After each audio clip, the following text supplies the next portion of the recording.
Well, just when it seemed like the NBA was just going to have a regular, what day is today? Friday, as it's 10 degrees outside where I'm at.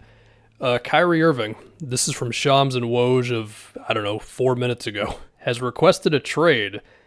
Basically, he prefers to move on ahead of the February 9th deadline or he will leave free agency in July. It seems kind of ridiculous for me to even be saying all this. Like, I feel like it's not real because it just happened so fast, but it just came from Shams and Woj at basically the same time. So, what else am I supposed to believe, right?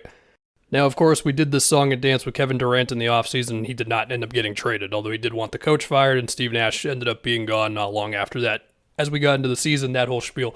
What the hell is supposed to happen now, man? We got the deadline in 6 days. The one team that has been rumored for Kyrie, granted not recently because the Nets were on as crazy of a turnaround as you could ever ask for, as we appreciate Nick Claxton switching defense and KD and Kyrie making every mid-range shot imaginable and Jock Vaughn just, being better than Steve Nash pretty much. But the one team was the Lakers. And I don't know what to do with that besides just sort of acknowledge it.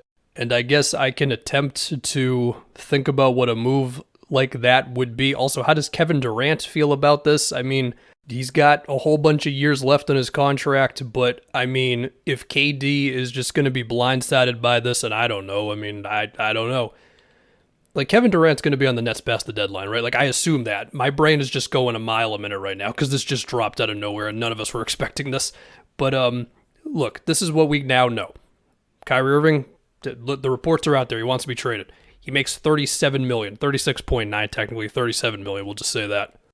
And look, the Westbrook contract, of course, hell, Westbrook makes more than Kyrie. So I think the Nets would maybe even have to include a smaller contract. I'm not going to do the math off the top of my head, but they're close numbers. And of course, the Lakers have those future picks. And what the hell just opened up in the possibilities of the NBA?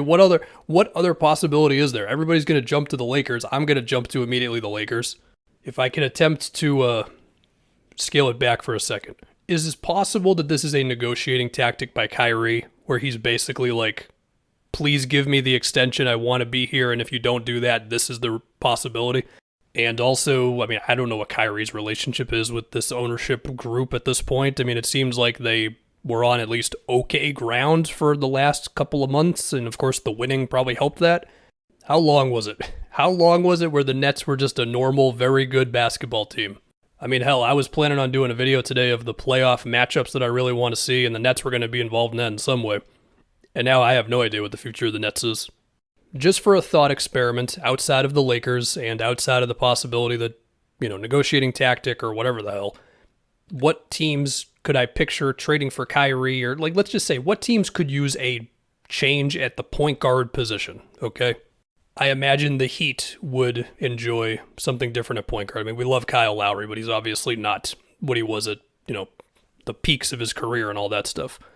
The Wizards would probably trade for any good player they could get. Granted that it seems like their mission is to just kind of brute force their way to 45 wins, and hell, they've won 6 in a row recently. I don't know.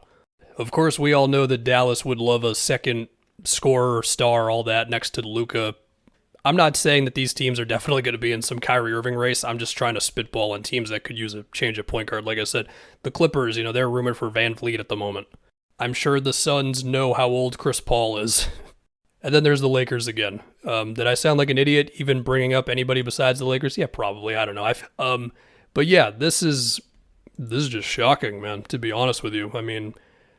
It seemed like at one point OG Anunoby might be the best player moving, and now it's like Kyrie Irving might be on a new team in a week and a half.